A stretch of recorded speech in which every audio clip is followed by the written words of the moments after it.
الحمد لله رب العالمين نحمده ونستعينه ونستغفره ونعوذ بالله من شرور أنفسنا ومن سيئات أعمالنا من يهده الله فلا مضل له ومن يضلل فلن تجد له وليا مرشدا أشهد أن لا إله إلا الله وحده لا شريك له وأشهد أن محمدا عبده ورسوله أرسله بالهدى ودين الحق ليظهره على الدين كله ولو كره المشركون اللهم صل على محمد وعلى آل محمد كما صليت على إبراهيم وعلى آل إبراهيم إنك حميد مجيد وبارك على محمد وعلى آل محمد كما باركت على إبراهيم وعلى آل إبراهيم إنك حميد مجيد أما بعد فإن خير الحديث كتاب الله وخير الهدي هدي محمد صلى الله عليه وسلم وشر الأمور محدثاتها وكل محدثة بدعة وكل بدعة ضلالة وكل ضلالة في النار يا أيها الذين آمنوا اتقوا الله حق تقاته ولا تموتن إلا وأنتم مسلمون أعوذ بالله من الشيطان الرجيم بسم الله الرحمن الرحيم والله جعل لكم من بيوتكم سكنا وجعل لكم من جلود الأنعام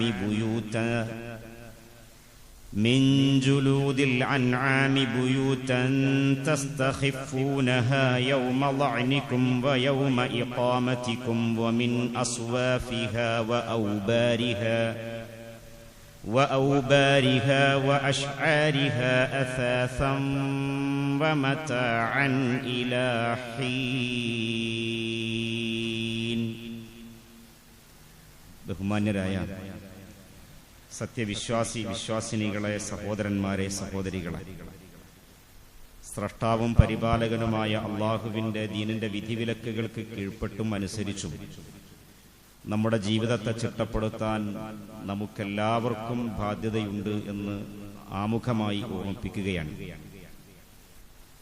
പരിശുദ്ധ ഖുർആനിലെ സൂറത്തുൻ നഹ്ൽ അധ്യായത്തിലെ 80-ാമത്തെ ആയത്താണ് ആമുഖമായി കേൾപ്പിച്ചത്. അല്ലാഹു സുബ്ഹാനഹു വ തആല നമുക്കൊക്കെ അവന്റെ വലിയ ഒരു അനുഗ്രഹമായി നേടിയെടുക്കാൻ സാധിച്ചിട്ടുള്ള വീട് എന്ന് പറയുന്ന അനുഗ്രഹം, അതിന്റെ വലുപ്പം എത്രയാണ് എന്ന്, വലുപ്പം എന്ന് ചോദിച്ചാൽ അനുഗ്രഹത്തിന്റെ വലുപ്പമാണ് ഉദ്ദേശിച്ചത്. വീടിന്റെ വലുപ്പത്തെക്കുറിച്ചല്ല, ഭൗതികമായി അതിൽ കെട്ടിപ്പടുത്തിട്ടുള്ള കട്ടകളുടെയോ അല്ലെങ്കിൽ ചെങ്കല്ലുകളുടെയോ കോൺക്രീറ്റിന്റെയോ വലുപ്പത്തെക്കുറിച്ചല്ല, മറിച്ച് നമുക്ക് വീടായി അനുഭവിക്കാൻ സാധിക്കുന്ന ആ ഒരു വലിയ അനുഗ്രഹത്തെക്കുറിച്ച്, അത് യഥാർത്ഥത്തിൽ ഒരു പൂർണ്ണമായ അനുഗ്രഹമായി തീരുക എപ്പോഴാണ് എന്നതിനെക്കുറിച്ചുള്ള ആലോചനകൾ സത്യവിശ്വാസികളെ സംബന്ധിച്ചിടത്തോളം അത് വലിയൊരു കാര്യം തന്നെയാണ്. കാരണം ഈ ആയത്തിലൂടെ അല്ലാഹു സുബ്ഹാനഹു വ തആല വീടെന്ന അനുഗ്രഹത്തെ, അതിന്റെ മഹത്വത്തെക്കുറിച്ച് നമ്മൾക്ക് പറഞ്ഞു തരുന്നുണ്ട്. റബ്ബിന്റെ അനുഗ്രഹത്തെക്കുറിച്ച് ബോധ്യപ്പെടുക എന്നുള്ളതും ആ അനുഗ്രഹമായിട്ട് അനുഭവിക്കാനാകുക എന്നുള്ളതും വളരെയേറെ പ്രധാനപ്പെട്ടതാണല്ലോ. ആയത്തിൽ പറഞ്ഞത് ഇങ്ങനെയാണ്: വല്ലാഹു ജഅല ലക്കും മിൻ ബുയൂതികും സക്കന. നിങ്ങളുടെ വീടുകൾ, ബുയൂത്ത്, അന്തിയുറങ്ങുന്ന സ്ഥലങ്ങൾ നിങ്ങൾക്ക് സക്കനുകളാണ്, നിങ്ങൾക്ക് സമാധാനത്തിന്റെ ഗേഹങ്ങളാണ്. വജഅല ലക്കും മിൻ ജുലൂദിൽ അൻആമി ബുയൂത തസ്തഖിഫൂനഹ. അതേപോലെ തന്നെ നിങ്ങൾക്ക് വളരെ ഉപകാരപ്രദമായി, ലളിതമായി ഉപയോഗിക്കാവുന്ന രീതിയിൽ അല്ലാഹു സുബ്ഹാനഹു വ തആല നിങ്ങൾക്ക് അൻആമുകളുടെ നാക്കാലികളുടെ എന്ന് പറഞ്ഞാൽ പരിശുദ്ധ ഖുർആനൊക്കെ അവതരിപ്പിക്കുന്ന കാലഘട്ടങ്ങളിൽ അവർക്കുള്ള ചില വീടുകളെ കുറിച്ച് അല്ലാഹു ഓർമ്മിപ്പിക്കുകയാണ്. അത് മിൻ ജുലൂദിൽ അൻആം, അവരുടെ നാക്കാലികളുടെ തോലുകളിൽ നിന്ന് വീടുകൾ ഉണ്ടാക്കുക. ആ തോലുകളെ കുറിച്ച് അല്ലാഹു സുബ്ഹാനഹു വ തആല പറഞ്ഞപ്പോൾ സംസാരിച്ചത്, അങ്ങനെയുള്ള വീടുകളെ കുറിച്ച് പറഞ്ഞപ്പോൾ ഉപയോഗിച്ച വാക്ക് തസ്തഖിഫൂനഹ, നിങ്ങൾക്കൊരു പ്രയാസമില്ലാതെ അനായാസം ഉപയോഗപ്പെടുത്താവുന്ന രീതിയിലുള്ള വീടുകൾ എന്ന് പറഞ്ഞാൽ, ഒരു ഭാഗത്ത് ഉറച്ചു നിൽക്കുന്ന നമ്മൾക്ക് പാർപ്പിടങ്ങളാക്കി ഉണ്ടാക്കിയിട്ടുള്ള വീടുകൾ ഒന്ന്, അതേപോലെ തന്നെ നമ്മളുടെ യാത്രാവേളകളിൽ നമുക്ക് ഉപയോഗിക്കാവുന്ന രീതിയിൽ കൂടെ കൊണ്ടു നടക്കാവുന്ന രീതിയിലുള്ള വീടുകൾ ഉണ്ടാവും. അങ്ങനെ ഉപയോഗിക്കുന്നവർ ഇന്നത്തെ കാലഘട്ടത്തിൽ വല്ലാതൊന്നും ഉണ്ടാവില്ല. പക്ഷെ അങ്ങനെയും വീടുകളെ കുറിച്ച് അല്ലാഹു സുബ്ഹാനഹു വ തആല ഒരു അനുഗ്രഹമായിട്ട് ഓർമ്മിപ്പിക്കുകയാണ്. എന്നിട്ട് അല്ലാഹു പറയുന്നുണ്ട്, യൗമ ലഅനിക്കും വ യൗമ ഇഖാമത്തിക്കും, നിങ്ങൾക്ക് അനായാസം ഉപയോഗപ്പെടുത്താവുന്ന വീടുകൾ നിങ്ങളുടെ യാത്രാവേളകളിൽ നിങ്ങൾ ഉപയോഗിക്കും. അതല്ലാത്ത വീടുകളെ കുറിച്ച് അല്ലാഹു പറഞ്ഞിട്ട് വ യൗമ ഇഖാമത്തിക്കും, നിങ്ങൾ നാടുകളിൽ എവിടെയെങ്കിലും സ്ഥിരമായിട്ട് താമസിക്കുകയാണെങ്കിൽ ഉപയോഗിക്കുന്ന വീടുകൾ ഉണ്ടാകും. അതേപോലെ വേറെ ഒരു അനുഗ്രഹം ആ ആയത്തിൽ പറഞ്ഞത് വമിൻ അസ്വാഫിഹാ വ ഔബാരിഹാ വ അശ്ആരിഹാ, 3 മൃഗങ്ങളെ കുറിച്ചാണ് പറഞ്ഞത്. ഒന്ന് ചെമ്മരിയാടുകൾ, മറ്റൊന്ന് കോലാടുകൾ, മറ്റൊന്ന് ഒട്ടകങ്ങൾ. ഇങ്ങനെയൊക്കെ മൃഗങ്ങളുടെയൊക്കെ തോലുകളിൽ നിന്ന്, മൃഗങ്ങളുടെയൊക്കെ രോമങ്ങളിൽ നിന്നൊക്കെ നിങ്ങൾ പലതരത്തിലുള്ള ഉപകരണങ്ങൾ ഉണ്ടാക്കുന്നുണ്ട്. ഇങ്ങനെ അള്ളാഹുവിന്റെ അടുക്കൽ നിന്ന് കിട്ടിയിട്ടുള്ള അക്കാലഘട്ടത്ത് അന്നത്തെ ആളുകൾ ഉപയോഗിച്ചിട്ടുള്ള വീടുകൾ, അതേപോലെ തന്നെ ആ വീടുകളിൽ നിന്ന് നമുക്ക് ഇന്ന് ആ വീടിന്റെയൊക്കെ രൂപമാറ്റം സംഭവിച്ച് പാത്രങ്ങളുടെയും അതേപോലെ തന്നെ മറ്റ് ഗൃഹോപകരണങ്ങളുടെയും ഒക്കെ രൂപമാറ്റത്തിന്റെ പുതിയ വേർഷനുകൾ നമ്മൾ ഉപയോഗിച്ചുകൊണ്ടിരിക്കുന്നു. അതൊക്കെയും അള്ളാഹുവിന്റെ വലിയ നിഅമത്തുകളാകുന്നു. അത് അള്ളാഹു നിങ്ങൾക്ക് വേണ്ടി ഒരുക്കി തന്നിട്ടുണ്ട്. റബ്ബിന്റെ അടുക്കൽ നിന്ന് കിട്ടിയിട്ടുള്ള ആ അനുഗ്രഹങ്ങളെ കുറിച്ച് വല്ലാഹു ജഅല ലക്കും, അതാണ് കാര്യം. അതൊക്കെ അള്ളാഹു നിങ്ങൾക്ക് ഒരുക്കി തന്നതാണ്. അപ്പൊ അള്ളാഹു ഒരുക്കി തന്നതാണ് എന്നുള്ള ആ ഒരു ബോധ്യം അതേക്കുറിച്ച് ഉണ്ടാവുകയും ആയത്ത് അവസാനിപ്പിക്കുമ്പോ ഇങ്ങനെ കൂടി പറഞ്ഞു വെച്ചിട്ടുണ്ട്, വമതാഅൻ ഇലാഹി, നിങ്ങൾക്ക് ഒരു നിർണിത കാലത്തേക്കുള്ള വിഭവം മാത്രമാണത്. ഈ ഒരു ചിന്തയോടുകൂടി 2 കാര്യങ്ങളാണ് പ്രധാനമായുള്ളത്. അള്ളാഹുവിന്റെ അടുക്കൽ നിന്ന് കിട്ടിയിട്ടുള്ള വീടാകുന്ന അനുഗ്രഹത്തെ നമുക്ക് റബ്ബിന്റെ അടുക്കൽ നിന്ന് കിട്ടിയതാണ് എന്നുള്ള തിരിച്ചറിവോടുകൂടി നമ്മൾ അവിടെ താമസിക്കുന്നുണ്ടോ? ആ അർത്ഥത്തിൽ നമ്മളത് ഉപയോഗിക്കുന്നുണ്ടോ? അങ്ങനെ ഒരു മനസ്സമാധാനത്തിന്റെ ഗേഹമായി നമുക്ക് വീടുകളെ അനുഭവിക്കാൻ സാധിക്കുന്നുണ്ടോ? ആ രീതിയിൽ ഒരു ചിന്ത. അതേപോലെ തന്നെ അല്ലാഹു സുബ്ഹാനഹു വ തആല ഇത് എന്നേക്കും നിങ്ങൾക്ക് ഇവിടെ താമസിക്കാൻ പറ്റുന്ന രീതിയിലൊന്നും അല്ല, മതാഉൻ ഇലാഹീൻ മാത്രമാണ് എന്നുള്ള ചിന്ത നമുക്കുണ്ടോ? ഈ ഒരു ചിന്തയാണ് നമുക്കുണ്ടാകേണ്ടത്. ആ ഒരു വിചാരപ്പെടൽ നമ്മുടെ മനസ്സുകളിൽ നിന്ന് രൂപപ്പെട്ടു വരുന്നുണ്ടെങ്കിൽ നമ്മൾ ആലോചിക്കേണ്ട പ്രധാനപ്പെട്ട ഒരൊറ്റ പോയിന്റാണുള്ളത്. നമ്മുടെ വീടുകൾ സ്വർഗത്തിന്റെ കവാടങ്ങളായി മാറ്റിയെടുക്കാൻ നമുക്ക് സാധിക്കുക. ഭവനങ്ങൾ സ്വർഗീയ കവാടങ്ങളാവുക, അത് വല്ലാത്തൊരു രീതിയിൽ നമുക്ക് ആക്കി തീർക്കാൻ അധ്വാനിക്കേണ്ട ഒരു സംഗതിയാണ്. റബ്ബിന്റെ അനുഗ്രഹമാണെങ്കിൽ ആ അനുഗ്രഹത്തിന്റെ തിരിച്ചറിവ് നമുക്ക് എങ്ങനെ അനുഭവിക്കേണ്ടത് വേറെ കുഴത്തിലൊന്നുമല്ല. റബ്ബിന്റെ അനുഗ്രഹമാണെങ്കിൽ എനിക്ക് എന്റെ വീട് ഈ ദുനിയാവിലേത് മതാഉൻ ഇലാഹീനാണ്. ഒരു നിർണിത കാലഘട്ടത്തിൽ ഞാൻ ദുനിയാവിൽ ജീവിക്കുമ്പോൾ താമസിക്കാനുണ്ട്. പക്ഷെ ആ വീടുകൾ എനിക്ക് എന്നേക്കുമുള്ള ജീവിതത്തിന് അനശ്വരമായ ലോകത്ത് എനിക്ക് സ്വർഗത്തിലേക്കെത്താൻ എന്റെ മക്കളോടൊപ്പം, എന്റെ കുടുംബത്തോടൊപ്പം, എന്റെ ഇണകളോടൊപ്പം സ്വർഗത്തിലേക്ക് എത്താൻ തക്കതായ രീതിയിൽ എനിക്കെന്റെ വീടുകൾ സ്വർഗീയ കവാടങ്ങളാണോ? ആ സ്വർഗീയ കവാടങ്ങളാക്കി തീർക്കാൻ നമ്മൾ ശ്രമിച്ചുകൊണ്ടിരിക്കണം. നമ്മുടെ ബാധ്യതയാണ് ഇത്. ഇന്ന് അത് അല്ലാതെയായി മാറുന്നിടത്താണ് ഇതേക്കുറിച്ച് വീണ്ടുമുള്ള ഓർമ്മപ്പെടുത്തലുകൾ ഉണ്ടാകേണ്ടി വരുന്നത്. നമ്മുടെ വീടുകളിൽ നിന്ന് പുറത്തിറങ്ങുന്ന നമ്മളും നമ്മുടെ മക്കളും സ്വർഗത്തിലേക്ക് യാത്രയാകുന്ന രീതിയിൽ തന്നെയാണോ അവർക്ക് വീടുകളിൽ നിന്ന് തർബിയത്ത് കിട്ടുന്നത്, നമ്മൾ തർബിയത്ത് ഏറ്റെടുക്കുന്നത്?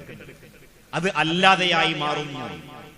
അതിന് തക്കതായ രീതിയിൽ പല ചിന്തകൾ ഉണ്ടാകുന്നു. എത്രത്തോളം ആ ചിന്തകളെ കുറിച്ച് ഒരുപാട് പറയേണ്ടതുണ്ട്. ഒരു ഭാഗം മാത്രം പറയാം. ഇവ കുടുംബം, വീടുകൾ കുടുംബത്തിന്റെ അത്താണിയാണ്. ആ വീടുകൾ എന്നുള്ള നിലക്ക് കുടുംബങ്ങൾ എന്നുള്ള നിലക്ക് ഈ വീടുകളിൽ നമ്മൾ എത്തുമ്പോൾ അവിടെ നിന്ന് നമുക്ക് സമാധാനത്തോടു കൂടിയുള്ള അന്തിയുറങ്ങാൻ സാധിക്കുന്ന രീതിയിൽ മനസ്സ് വല്ലാത്ത ഒരു അസ്വസ്ഥമല്ലാത്ത ഒരു സാഹചര്യത്തിൽ ആവാൻ സാധിക്കുന്ന ഒരു ഇസ്ലാമിക ജീവിതം അത് നമ്മുടെ മക്കൾക്ക് ഉണ്ടാവണുണ്ടോ, നമുക്ക് ഉണ്ടാവണുണ്ടോ? ഇതേക്കുറിച്ചുള്ള വിചാരപ്പെടലുകൾ ധാരാളമായി ഉണ്ടാകണം. അതുണ്ടാകണമെങ്കിൽ പ്രിയപ്പെട്ട സഹോദരങ്ങളെ, നമുക്ക് വേണ്ടത് അനുഗ്രഹദാതാവിനെ അംഗീകരിക്കുന്ന ജീവിത രീതി ഉണ്ടാവണം. അനുഗ്രഹദാതാവ് റബ്ബാണെങ്കിൽ ആ റബ്ബിനെ അംഗീകരിക്കുന്ന ജീവിത രീതി എന്ന് പറഞ്ഞാൽ റബ്ബ് പൊരുത്തപ്പെടുന്ന രീതിയിൽ നമുക്ക് റബ്ബ് നൽകിയിട്ടുള്ള അനുഗ്രഹങ്ങളെ വിനിയോഗിക്കാൻ സാധിക്കാം. അവിടെ ഇപ്പൊ വീടിന്റെ കാര്യത്തിൽ റബ്ബ് ഇഷ്ടപ്പെടുന്ന രീതിയിൽ തന്നെയാണോ നമ്മുടെ വീടുള്ളത്? ആ രീതിയിലുള്ള ജീവിത രീതിയാണ് നമുക്ക് നമ്മുടെ മക്കൾക്കുള്ളത്. അങ്ങനെ ഉണ്ടായിത്തീരുമ്പോൾ, അങ്ങനെ ആക്കി തീർക്കാൻ വേണ്ടി നമ്മൾ പരിശ്രമിക്കുന്നിടത്ത് എന്റെ വീട് എന്റെ സ്വകാര്യതയുടെ ഇടം തന്നെയാണ്. പക്ഷേ സ്വകാര്യത എന്ന് പറഞ്ഞാൽ റബ്ബിനെ മറച്ചു വെച്ചിട്ടുള്ള സ്വകാര്യത നമുക്കില്ലല്ലോ, ഉണ്ടാകാൻ പാടില്ലല്ലോ. പക്ഷെ വീടുകളിൽ അങ്ങനെ റബ്ബ് ഇഷ്ടപ്പെടാത്തത് ഉണ്ടാകുന്നുണ്ടോ? അള്ളാഹുവെ കുറിച്ചുള്ള ഓർമ്മകളാൽ സജീവമാകേണ്ട മുസ്ലിം ഭവനങ്ങളിൽ നിന്നും അള്ളാഹു ഇഷ്ടപ്പെടാത്ത രീതിയിലുള്ള മലിനമായ കേൾക്കാൻ ഇടവരുന്ന ശബ്ദങ്ങൾ ഉണ്ടാകുന്നുണ്ട്, മലിനമായ ശബ്ദങ്ങൾ ഉണ്ടാകുന്നുണ്ട്. മലിനമായി റബ്ബ് ഇഷ്ടപ്പെടാത്ത രീതിയിൽ എന്തെങ്കിലും കാണേണ്ടി വരുന്നുണ്ടോ? അപ്പൊ നിങ്ങൾ ആലോചിച്ച് നോക്കൂ. ഒരു കാലഘട്ടത്തിൽ നമുക്കൊക്കെ തന്നെ ഓർമ്മയുള്ള ഒരു കാലം ഉണ്ടാവും. മഗ്രിബ് നമസ്കാരത്തിന്റെ സമയം കെട്ട് കഴിഞ്ഞാൽ പിന്നീട് വീടുകളിൽ ശബ്ദമുഖരിതമാകാറുള്ളത് എന്തുകൊണ്ടാണ്? പരിശുദ്ധ ഖുർആനിന്റെ പാരായണം. ഇന്ന് എത്ര വീടുകളിൽ പരിശുദ്ധ ഖുർആനിന്റെ പാരായണം കൊണ്ട് വീടുകൾ സജീവമാണ്? ഒരു 10 മിനിറ്റെങ്കിലും ഏറ്റവും ചുരുങ്ങിയത്, നമ്മളൊക്കെ ഏറ്റവും ചുരുങ്ങിയത് ഒരു 10 മിനിറ്റൊക്കെ എല്ലാവരും കൂടി ഖുർആൻ സമയം കിട്ടണില്ല. കാരണം ആ സമയത്ത് നമ്മൾ അതിനേക്കാൾ പ്രാധാന്യം കൊടുക്കുന്ന രീതിയിൽ പലതും നമ്മൾ സ്ഥാപിച്ചിട്ടുള്ള, വില കൊടുത്ത് സ്ഥാപിച്ചിട്ടുള്ള, വലിയത് വലുപ്പം പോരാഞ്ഞിട്ട് ഒന്ന് മാറ്റിയിട്ട് വേറൊന്ന് കൊണ്ടുവന്ന് സ്ഥാപിച്ച് അതിലൂടെ നമ്മളിങ്ങനെ ഏതെങ്കിലുമൊക്കെ മുസ്ലിം വീടുകൾ, നമ്മുടേത് എന്നിട്ടാവുന്ന മുസ്ലിം വീടുകളുടെ മുൻപിലൂടെ അങ്ങനെ പോകുമ്പോ മഗ്രിബിന്റെ സമയത്ത് ദിക്റുകൾ കൊണ്ട്, അള്ളാഹുവെ കുറിച്ചുള്ള സ്മരണകളെ കൊണ്ട്, നമസ്കാരങ്ങളെ കൊണ്ട്, പ്രാർത്ഥനകളെ കൊണ്ട് സജീവമാകേണ്ട സമയങ്ങളിൽ പോകുമ്പോ നമസ്കരിക്കുന്ന വീട്ടുകാരുണ്ടാകും അവിടെ. പക്ഷേ നമ്മുടെ മക്കൾ അവിടെ ആ നമസ്കാരത്തിലൊന്നും അവർക്ക് ശ്രദ്ധയില്ല. അവർ ഈ വലിയ സ്ക്രീനിൽ കണ്ടുകൊണ്ടിരിക്കുന്നത് റബ്ബ് ഇഷ്ടപ്പെടാത്ത കാഴ്ചകളാണ്. എങ്ങനെ മുസ്ലിം ഭവനങ്ങൾ സ്വർഗത്തിന്റെ കവാടങ്ങളാകും എന്നുള്ള ചിന്തകൾ ഇത് നമുക്കെല്ലാവർക്കും ഉണ്ടാകേണ്ട ഒന്നാണ്. നമ്മൾക്കൊരു തിരിഞ്ഞു നടത്തം ഈ വിഷയത്തിൽ അനിവാര്യമാണ്. നമ്മളിങ്ങനെ പരിഭവപ്പെടാറുണ്ടല്ലോ നമ്മുടെ മക്കളെ കുറിച്ച്, മക്കളിൽ വേരൂന്നുന്ന ലിബറൽ ചിന്തകളെ കുറിച്ച്, വിവാഹം വേണ്ട, കുടുംബം വേണ്ട എന്നിത്യാദി വിചാരങ്ങളെ കുറിച്ച്. അതൊക്കെ വെറുതെ ഉണ്ടാവണമെന്നല്ല. നമ്മൾ ആലോചിച്ച് നോക്കണം. നമ്മളുടെ മക്കളൊക്കെ ഉപയോഗിച്ചുകൊണ്ടിരിക്കുന്ന പല സോഷ്യൽ മീഡിയ പ്ലാറ്റ്ഫോമുകളിലൂടെയും അവരറിയാതെ അവർക്ക് കാണുകയോ കാണാനോ കേൾക്കാനോ കൊടുത്തുകൊണ്ടിരിക്കുന്ന ചിന്തകൾ ഇങ്ങനെയുള്ളതാണ്. ഒന്നൊന്നുമല്ല, 100 കണക്കിന്. ഈ അടുത്ത് ഒരു സഹോദരി അവതരിപ്പിച്ച പ്രസന്റേഷൻ കാണുകയുണ്ട്. 2 സഹോദരിമാർ, നമ്മുടെയൊക്കെ ഈ IGM എന്നൊക്കെ പറയുന്ന പ്രായത്തിലുള്ള സഹോദരിമാർ, അങ്ങനെയുള്ള കുട്ടികൾ അവതരിപ്പിച്ച ഒരു ഭാഗമുണ്ട്. നമ്മുടെ മക്കളെ ഇത്തരം ചിന്തകൾ എത്ര അപകടകരമായ രീതിയിലാണ് സ്വാധീനിക്കുന്നത് എന്ന് നമുക്ക് ബോധ്യപ്പെടാവുന്ന രീതിയിൽ ഇൻസ്റ്റാഗ്രാമിൽ നിന്ന് മാത്രം എടുത്തിട്ടുള്ള ചില പോസ്റ്റുകൾ മാത്രം അതിങ്ങനെ കാണിച്ചു തന്നിട്ട് അത് കണ്ടു കഴിഞ്ഞാൽ ഒരു രക്ഷിതാവ് എന്നുള്ള നിലയിൽ നമ്മുടെ മക്കളെ കാര്യത്തിൽ നമ്മൾ ബേജാറാകാതിരിക്കുക. കാരണം അവരെ ഇതിൽ നിന്ന് മാറ്റി നമുക്ക് കഴിയില്ല. അത്രമേൽ അപകടകരമായ രീതിയിൽ ഈ ചിന്തകൾ കടന്നു വരുന്നുണ്ട്. ഇതിന്റെ ഒരു ഉപോൽപ്പന്നം എന്നുള്ള നിലക്കാണ് പരിശുദ്ധ ഖുർആനിന്റെ വായനകളിൽ നിന്ന്, പഠനങ്ങളിൽ നിന്ന് നമ്മളും നമ്മുടെ മക്കളും വിട്ടുനിൽക്കാൻ ഇടവരുന്നത്. ഉണ്ടായിക്കൂടാ. നമുക്ക് തിരിഞ്ഞടത്തം അനിവാര്യമാണ് എന്ന് പറയാൻ അതാണ് കാരണം, പ്രിയപ്പെട്ട സഹോദരങ്ങളെ.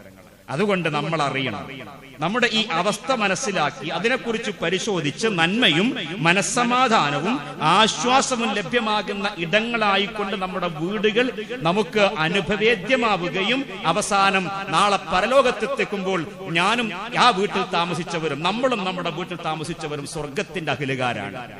ഇങ്ങനെ നമുക്ക് ആക്കി തീർക്കാൻ സാധിക്കുന്നിടത്ത് മാത്രമാണ് വല്ലാഹു ജഅല ലക്കും മിൻ ബുയൂതികും സകന എന്ന് പറഞ്ഞ ആ ഒരു ഭാഗം ഉണ്ടല്ലോ അന്വർത്ഥമാവുക. നമ്മുടെ വീടുകൾ മനസ്സമാധാനത്തിന്റെ ഗേഹങ്ങളാണ് എന്നുള്ള ഭാഗം അത് അള്ളാഹു തന്നതാണ്. അള്ളാഹു ജഅല ലക്കും എന്ന് പറഞ്ഞ ഭാഗം അള്ളാഹു അങ്ങനെ ഉണ്ടാക്കി തന്നിരിക്കുന്നു എന്ന ഭാഗം അന്വർത്ഥമാക്കിയെടുക്കാൻ നമുക്ക് ബാധ്യതയുണ്ട്. അതുകൊണ്ട് നമ്മുടെ വീടുകളിൽ നിന്ന് ധർമ്മബോധം ഉണ്ടാവണം. ധർമ്മബോധം എന്ന് പറഞ്ഞാൽ അറബിലിനെ കുറിച്ച് പറയുമ്പോൾ തഖ്വ എന്ന നന്മയുടെ ചിന്തകൾ ഉണ്ടാവണം. ദോഷബാധയെ അള്ളാഹുവിന്റെ അടുക്കൽ നിന്ന് നമുക്കൊരു ദോഷം ഇല്ലാതിരിക്കാൻ തക്കതായ രീതിയിലുള്ള കരുതലുകൾ ഉണ്ടാകണം. അതിനാണ് തഖ്വ എന്ന് പറയാ. പരിശുദ്ധ ഖുർആൻ പറഞ്ഞിട്ടുണ്ട് അതേക്കുറിച്ച്. വലൗ അന്ന അഹ്ലൽ ഖുറാ, ആ നാട്ടുകാര് ആയിത്തീരുന്നിരുന്നെങ്കിൽ വത്തഖൗ, അവർക്ക് ധർമ്മബോധം, അതാണ് തഖ്വ എന്ന് പറഞ്ഞത്. ആ ധർമ്മബോധവും തഖ്വയും അവരുടെ മനസ്സുകളിൽ ഉണ്ടാവുകയും എന്നിട്ട് അവർ ലഫതഹ്നാ അലൈഹിം ബറകാത്തിൻ മിനസ് സമാ, അങ്ങനെ തഖ്വാബോധത്തോടു കൂടി അവർ ജീവിതത്തെ ആക്കി തീർക്കുക. വീടുകളാണ് അതിൽ പ്രധാനപ്പെട്ടിട്ടുള്ളത്. ആ വീടുകളെ അടക്കം അവരുടെ ജീവിതത്തെ അവർ അള്ളാഹുവിന്റെ അടുക്കലേക്ക് നമ്മൾക്ക് യാത്രയാകുമ്പോൾ അതിന് തക്കതായ പാഥേയം ഒരുക്കി വെച്ചിട്ടുണ്ട് എന്നുള്ള നിലക്ക് റബ്ബിന് തഖ്വാബോധത്തോടു കൂടി ജീവിക്കാൻ സാധിക്കുന്ന ഒരു ഇടമാണ് നമ്മളും നമ്മുടെ വീടുകളുമെങ്കിൽ റബ്ബിന്റെ അടുക്കൽ നിന്ന് അനുഗ്രഹവർഷം ഉണ്ടാകും. ആ അനുഗ്രഹവർഷം ആകാശ ലോകത്ത് നിന്ന് അള്ളാഹു ഇറക്കിത്തരും എന്ന് പരിശുദ്ധ ഖുർആൻ സൂറത്തു അഅറാഫിലെ 96-ാമത്തെ ആയത്തിൽ പറഞ്ഞിട്ടുണ്ട്. അതൊക്കെ വെച്ചുകൊണ്ട് ആലോചിക്കണം. ഇനി നമ്മളെ കുറിച്ച് ഇങ്ങനെ വിചാരപ്പെടും. ആ വിചാരം എന്താന്ന് വെച്ച് കഴിഞ്ഞാൽ, നമ്മളിൽ എത്ര പേർ അള്ളാഹുവെ ഓർത്തുകൊണ്ട് സ്വന്തം വീടുകളിലേക്ക് ഈ കാര്യം ഓർക്കുകയും നമ്മൾ നമ്മുടെ മക്കളിലേക്ക് ഒന്നു കൊടുക്കുകയും ചെയ്യണം.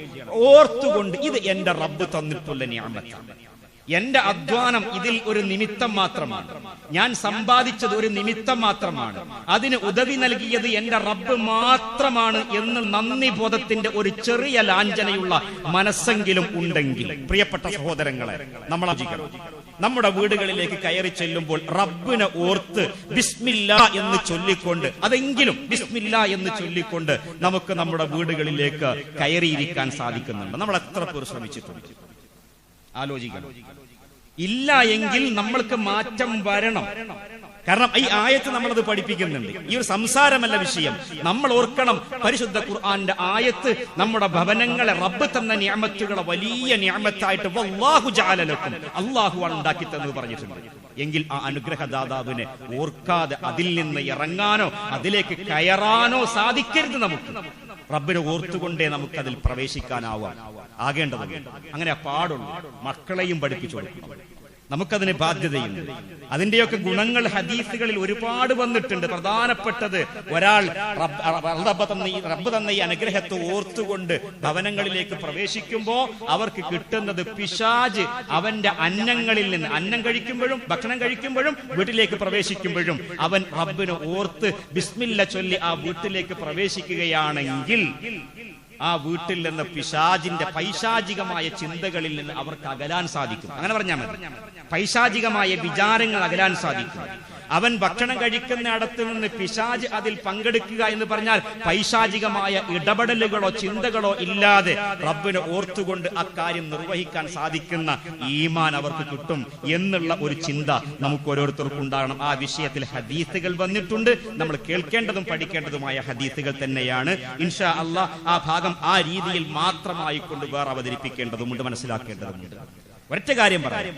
നബി സല്ലല്ലാഹു അലൈഹി വസല്ലം പറഞ്ഞു, മസലുൽ ബൈത്തില്ലദീ യുദ്കറുല്ലാഹ ഫീഹി, അല്ലാഹുവിനെ ഓർക്കുന്ന വീടുകളുടെ ഉദാഹരണം, വൽ ബൈത്തില്ലദീ ലാ യുദ്കറുല്ലാഹ ഫീഹി, അല്ലാഹനെ ഓർക്കാത്ത ഭവനങ്ങളുടെയും കാര്യം, മസലുൽ ഹയ്യി വൽ മയ്യിത്ത്, ഓർക്കുന്ന വീടുകളാണെങ്കിൽ അവൻ ജീവിച്ചിരിക്കുന്ന ആളെ പോലെയാണ്, ഓർക്കാത്ത വീടാണെങ്കിൽ മരണപ്പെട്ടു പോയ ആളെ പോലെയാണ്. ജീവിച്ചിരിക്കുന്ന ആളും മരണപ്പെട്ട ആളും ഏത് രീതിയിൽ വ്യത്യാസപ്പെടുന്നുവോ അതുപോലെയാണ് റബ്ബിനെ ഓർക്കുന്ന വീടുകളും ഓർക്കാത്ത വീടുകളും എന്ന് നബി സല്ലല്ലാഹു അലൈഹി വസല്ലം പഠിപ്പിച്ചിട്ടുണ്ട്.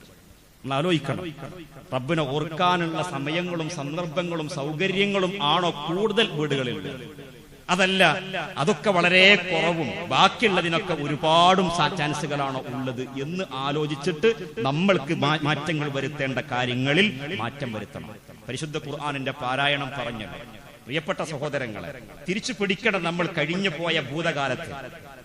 ഇപ്പോഴും വിഡ്ഢിപ്പെട്ടികൾ സ്ഥാനം പിടിച്ചടത്ത് നിന്ന് അങ്ങനെ പറയുന്നത് സങ്കടപ്പെടരുത്. പക്ഷേ അതങ്ങനെ തന്നെയാണല്ലോ. ഒരു ഉപകാരവും ഇല്ലാത്തത് മാത്രം നമ്മുടെ മക്കൾ കാണാൻ ഇഷ്ടപ്പെടുന്നു, കേൾക്കാൻ ഇഷ്ടപ്പെടുന്നു. അങ്ങനെ തന്നെയാണ് ഒരു പരിധിവരെയും. ബഹുഭൂരിഭാഗം മുസ്ലിം വീടുകളിൽ നിന്നും ആ അർത്ഥത്തിൽ അസ്വസ്ഥത തന്നെയാണ് ഉള്ളത് എന്നുള്ളതും പറയാതിരുന്നിട്ട് കാര്യമില്ല. അതുകൊണ്ട് നമ്മൾക്ക് തിരിഞ്ഞു നടക്കണം, നമ്മൾ സമയം നിശ്ചയിക്കണം. മഗ്രിബ് ആയി കഴിഞ്ഞാൽ പിന്നീട് ആദ്യം നമ്മളുടെ കാര്യത്തിൽ നമ്മൾ അങ്ങനെയാകാൻ തക്കതായ രീതിയിൽ മാറുന്നുണ്ടോ? വീടുകളിലേക്ക് എത്താൻ കഴിയുന്നവർ എത്തണം. പള്ളിയിൽ പോയി കഴിഞ്ഞാൽ വീട്ടിലേക്ക് എത്താൻ പറ്റുന്നവർ എത്തണം. പറ്റുന്നവർ, അതല്ലാത്ത ആൾക്കാരുണ്ടാകും. പറ്റാത്ത ആളുകൾ റബ്ബിനെ ഓർക്കാത്ത രീതിയിൽ എവിടെയെങ്കിലും കറങ്ങിത്തിരിക്കുന്നതിന് പകരം, എന്നിട്ട് റബ്ബ് ഇഷ്ടപ്പെടാത്ത കാര്യങ്ങളിൽ ഏർപ്പെടുന്നതിന് പകരം എനിക്ക് എന്റെ വീട്ടിലെത്തണം, എന്നിട്ട് എനിക്ക് എന്റെ മക്കളും ഒത്തുകൊണ്ട് ഈ സമയം സജീവമാക്കണം. പഴയ കാലം അങ്ങനെയായിരുന്നു. അത് തിരിച്ചു പിടിക്കാൻ നമുക്ക് ബാധ്യതയുണ്ട്. അതേപോലെ തന്നെ വീടുകളിൽ ഐച്ഛിക നമസ്കാരങ്ങൾ വീടുകളിൽ വെച്ചാവണം. എന്നും ആയിക്കണമെന്നല്ല, കുറച്ചെങ്കിലും ഒക്കെ ആവണം. നബി സല്ലല്ലാഹു അലൈഹി വസല്ലം അങ്ങനെ പഠിപ്പിച്ചിട്ടുണ്ട്. ഇപ്പൊ മഗ്രിബ് നിസ്കരിച്ചു പള്ളിയിൽ നിന്ന് നിസ്കരിച്ചു കഴിഞ്ഞാൽ പിന്നീട് വീട്ടിലേക്ക് തന്നെയാണ് പോണത് എങ്കിൽ മഗ്രിബിന്റെ 2 റക്അത്ത് വീട്ടിലാവട്ടെ. ഇശാ നമസ്കരിച്ചു, അങ്ങനെയാവട്ടെ. ഫജറിന്റെ 2 റക്അത്ത് വീട്ടിൽ നിന്ന് നിസ്കരിച്ചിട്ട് പള്ളിയിലേക്ക് വന്നു കഴിഞ്ഞാൽ പിന്നെയും സമയമുണ്ടെങ്കിൽ 2 റക്അത്ത് വേറെ നമുക്ക് തഹയ്യത്തായിട്ട് നിസ്കരിക്കാം. ഇങ്ങനെയൊക്കെ നമുക്ക് ചിന്തിക്കാൻ സാധിക്കുക. കാരണം റസൂലുള്ളാഹി സ്വല്ലല്ലാഹു അലൈഹി വസല്ലം പറഞ്ഞു, സ്വല്ലു ഫീ ബുയൂത്തിക്കും, നിങ്ങളുടെ വീടുകൾ നമസ്കാരത്തിന്റെ ഇടങ്ങളാകണം. ഫർള് പറ്റൂല ആണുങ്ങളെ സംബന്ധിച്ചിടത്തോളം. പറ്റൂല എന്ന് പറഞ്ഞാൽ ഹറാം എന്ന് പറഞ്ഞതല്ല, ഒഴിവാക്കേണ്ടതാണ്. കാരണം ജമാഅത്തായിട്ട് നിസ്കരിക്കാൻ തന്നെയാണ് പരിശ്രമിക്കേണ്ടത്. വലാ തത്തഖിദൂഹാ ഖുബൂറ, വീടുകൾ ഒരു നമസ്കാരവും നിർവഹിക്കപ്പെടാത്ത ഖബറുകൾ പോലെ ആക്കരുത് എന്ന് റസൂലുള്ളാഹി സ്വല്ലല്ലാഹു അലൈഹി വസല്ലം പഠിപ്പിച്ചിട്ടുണ്ട്. അപ്പൊ ഇങ്ങനെ ഒരുപാട് കാര്യങ്ങളുണ്ട്. ഏതായാലും നമ്മൾ ആലോചിക്കണം, വീടുകൾ റബ്ബ് തന്ന നിഅമത്ത് എന്നുള്ള നിലക്ക് റബ്ബിന്റെ നിഅമത്തിനെ പൂർത്തീകരിക്കാൻ തക്കതായ പ്രാർത്ഥനകളും ആരാധനകളും ആ നിലക്ക് നമ്മുടെ വീടുകൾ സജീവമാകുന്ന അന്തരീക്ഷം നമുക്ക് നേടിയെടുക്കാൻ സാധിക്കണം. അല്ലാഹു സുബ്ഹാനഹു വ തആല അങ്ങനെ ആക്കി തീർക്കാൻ, വീടുകൾ നമ്മുടെ ഭവനങ്ങൾ സ്വർഗത്തിന്റെ കവാടങ്ങളായി ഫീൽ ചെയ്യാൻ, അനുഭവിക്കാൻ അല്ലാഹു നമുക്ക് തൗഫീഖ് നൽകുമാറാവട്ടെ.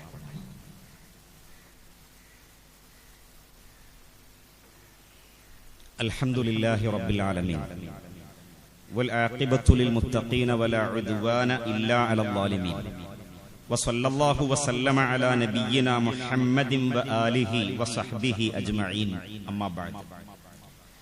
ഒരിക്കൽ കൂടി അള്ളാഹുവിന്റെ വിധിവിലക്കുകൾക്കനുസരിച്ച് ജീവിക്കുവാൻ നമ്മുടെ ഓരോരുത്തരുടെയും ബാധ്യതയെ ഓർമ്മിപ്പിക്കുകയാണ്. സൂറത്തുർ റഅദിലെ 28-ാമത്തെ ആയത്ത് ഒരുപാട് കേൾക്കുന്നുണ്ട്. അല്ലദീന ആമനൂ വതത്മഇന്നു ഖുലൂബുഹും ബിദിക്രില്ലാഹ്, അല്ലാഹുവെ കുറിച്ചുള്ള ഓർമ്മകളാൽ മനസ്സുകൾക്ക് ശാന്തി ലഭിക്കും. സത്യവിശ്വാസികൾക്ക് ആ ശാന്തിയുള്ള മനസ്സ് കിട്ടും. കാരണം അല്ലദീന ആമനു, മുഅ്മിനുകൾ, വതത്മഇന്നു ഖുലൂബുഹും, അവരുടെ കൽബുകൾ ശാന്തിയുള്ള സമാധാനമുള്ള കൽബുകളാകും, മനസ്സുകളാകും. ബിദിക്രില്ലാഹ്, അല്ലാഹുവെ കുറിച്ചുള്ള ഓർമ്മകളെ കൊണ്ട്. അലാ, അറിയണം, ബിദിക്രില്ലാഹി തത്മഇന്നുൽ ഖുലൂബ്, കൽബുകൾക്ക് സമാധാനം കിട്ടുക ദിക്റുള്ള കൊണ്ട് മാത്രമാണ് എന്ന് പരിശുദ്ധ ഖുർആൻ പഠിപ്പിക്കുന്നു. ഇന്ന് ഒക്ടോബർ 10 ലോക മാനസികാരോഗ്യ ദിനം കൂടിയാണ്. നമ്മൾ ആലോചിച്ച് നോക്കണം, നമുക്കൊക്കെ മനസ്സിന് സ്വസ്ഥതയും സമാധാനവും കിട്ടേണ്ട ഏറ്റവും പ്രധാനപ്പെട്ട ഇടം നമ്മുടെ ഭവനങ്ങളാണ്. നമ്മുടെ മനസ്സ് അസ്വസ്ഥതപ്പെടാത്ത വണ്ണം സന്തോഷത്തോടുകൂടി കഴിയാൻ സാധിക്കേണ്ട ഇടങ്ങൾ നമ്മുടെ വീടുകളാണ്. അതിന് ആ അർത്ഥത്തിലാകണമെങ്കിൽ നമ്മളും നമ്മുടെ മക്കളും ദീനിയായ ഒരു തർബിയത്ത്, ആ അന്തരീക്ഷത്തിൽ നമ്മുടെ ഭവനങ്ങളെ മാറ്റിയെടുക്കുന്നിടത്ത് നമുക്കതിന് തുടക്കം കുറിക്കാൻ സാധിക്കും. അങ്ങനെ മനസ്സിന്റെ ആരോഗ്യത്തെ, നഷ്ടപ്പെട്ടു പോകുന്ന ആരോഗ്യത്തെ വീണ്ടെടുക്കാൻ സാധിക്കും. കണക്ക് പറയുന്നത് പലപ്പോഴും 10-ൽ 6 പേർക്കെങ്കിലും വായിച്ച വായനയിൽ നിന്നൊരു ഭാഗമാണ്. 6 പേർക്കെങ്കിലും ഏതെങ്കിലും അർത്ഥത്തിൽ ഡിപ്രഷനോ ഉത്കണ്ഠയോ അതുപോലെ എന്തെങ്കിലും മാനസിക പ്രയാസങ്ങൾ ഇന്നത്തെ കാലഘട്ടത്തിൽ ഇല്ലാത്തതില്ല എന്നാണ്. ഇങ്ങനത്തെ ഒരു അവസ്ഥ ഉണ്ടാകാൻ പാടില്ലല്ലോ. സത്യവിശ്വാസികൾക്ക് ഒരിക്കലും ഉണ്ടാവാൻ പാടില്ല. അതിന് തുടക്കം കുറിക്കേണ്ടത് നമ്മുടെ വീടുകളിൽ നിന്നാണ്. നിങ്ങൾ ആലോചിച്ച് നോക്കൂ, ഇടയ്ക്കൊക്കെ നമ്മളെങ്കിലും ഇന്നതിന് തുടക്കം കുറിക്കുകയാണെങ്കിലോ, നമ്മുടെയൊക്കെ വീടുകളിൽ നിന്ന് ഇന്നത്തെ രാത്രി ഇശാ നമസ്കാരത്തിന് ശേഷം നമ്മളെല്ലാവരും ഒന്ന്, ഉപ്പയും ഉമ്മയും 2 മക്കളും മാത്രമേ ഉള്ളൂ എങ്കിൽ നമ്മളെല്ലാവരും ഒന്ന് കൂടിയിരുന്നിട്ട് ദീനിയായിട്ടുള്ള രീതിയിലുള്ള ഒരു ചർച്ചയും സംസാരങ്ങളും, ഇനി അതിന് വേറെ എന്തെങ്കിലും ഒരു സപ്പോർട്ട് വേണമെങ്കിൽ ഇവിടെ നിന്ന് നിങ്ങൾ ചോദിക്കുകയാണെങ്കിൽ ഇന്ന് എന്താവണം എന്നുള്ള കാര്യത്തിൽ ഒരു ചർച്ചയ്ക്ക് വേണ്ടി എന്തെങ്കിലും സപ്പോർട്ട് വേണമെങ്കിൽ ഈ പള്ളി കമ്മിറ്റിക്കാരുമായിട്ടോ അതല്ലെങ്കിൽ ഇവിടുത്തെ സുഹൃത്തുക്കളുമായിട്ടോ ഈ പള്ളിയുമായിട്ട് ബന്ധപ്പെട്ട സുഹൃത്തുക്കളുണ്ടല്ലോ, ചോദിച്ചാൽ അതിന് തക്കതായ കൃത്യമായ ഉൾക്കാഴ്ച നമുക്ക് നൽകാൻ സാധിക്കും. ആ അർത്ഥത്തിൽ ഇന്നത്തെ ഒരു ജീവിതം അങ്ങനെ ആക്കി തീർക്കാൻ നമ്മളൊന്ന് ശ്രമിച്ചു നോക്കൂ. നമ്മുടെ മക്കളെ കൂട്ടിയിരുത്തി ഒരല്പനേരം, 1 മണിക്കൂർ നേരം വേണമെങ്കിൽ 8:30 മുതൽ 9:30 സമയം വെച്ചോളൂ. എന്നിട്ട് ആ അർത്ഥത്തിൽ ഒരു ദീനീയായ ചുറ്റുപാട്, നല്ല ആ ചിന്തകളെ കൊണ്ട് നല്ലത് കേൾക്കാൻ തക്കത എന്ത് കേൾക്കണം അതൊക്കെ നമുക്ക് തീരുമാനിക്കാം. എന്നാൽ എന്തെങ്കിലും അത് സഹായം വേണമെങ്കിൽ ഇവിടെ തരും എന്നാണ് സൂചിപ്പിച്ചിട്ടുള്ളത്. ആ അർത്ഥത്തിൽ നമ്മുടെ വീടുകളെ, ഭവനങ്ങളെ നമ്മൾ കൊണ്ടുപോകണം. ഇന്ന് 1 മണിക്കൂർ ചെലവഴിക്കുകയാണെങ്കിൽ പിന്നീട് കുറച്ച് ദിവസങ്ങൾ കഴിഞ്ഞിട്ട്, മാസങ്ങൾ കഴിഞ്ഞിട്ട് അതുപോലെ കൂടിയിരിക്കുകയും എന്നിട്ട് അവസാനം ഭക്ഷണം കഴിച്ച് പിന്നെ നമ്മൾ അവസാനിപ്പിക്കുകയും ചെയ്യുന്ന രീതിയിൽ ഉള്ള ഒരു കൂടിച്ചേരലുകൾ നമ്മുടെ ഭവനങ്ങളിൽ അനിവാര്യമാണ്. ആ ഭവനങ്ങളിൽ അങ്ങനെ കൂടിച്ചേരുമ്പോൾ നമ്മുടെ മരണപ്പെട്ടു പോയ ആളുകൾക്ക് വേണ്ടി നമ്മൾ പ്രാർത്ഥിക്കണം. അതേപോലെ തന്നെ നമ്മൾ ഒരുമിച്ച് ഒരു തീരുമാനമെടുക്കണം, എങ്ങനെയായിരിക്കണം ഇനി നമ്മുടെ വീടുകൾ എന്ന കാര്യത്തിൽ നമ്മളൊക്കെ ഒരു തീരുമാനമെടുത്ത് ഒരു പ്രതിജ്ഞയൊക്കെ എടുത്തുകൊണ്ട് പിരിയുന്ന രീതിയിൽ നമ്മൾ ചുറ്റുപാടുകളെ, നമ്മുടെ ഭവനാന്തരീക്ഷത്തെ ക്രമീകരിക്കാൻ ഒന്ന് ശ്രമിക്കുകയാണെങ്കിൽ വലിയ മാറ്റങ്ങൾ അതുകൊണ്ട് ഉണ്ടാക്കിയെടുക്കാൻ സാധിക്കും എന്നാണ് പറയാനുള്ളത്. വേണ്ട സഹായങ്ങൾ ഈ വിഷയത്തിൽ ഇങ്ങനെ കൂടിച്ചേരൽ ഉദ്ദേശിക്കുന്ന ആരെങ്കിലും ഉണ്ട് എങ്കിൽ നിങ്ങളൊന്ന് ബന്ധപ്പെടൂ. ആ അർത്ഥത്തിൽ നമുക്ക് അതിനു വേണ്ട ക്രമീകരണങ്ങൾ ചെയ്യാൻ സാധിക്കും. അല്ലാഹു സുബ്ഹാനഹു വ തആല നമുക്ക് തൗഫീഖ് നൽകുമാറാവട്ടെ.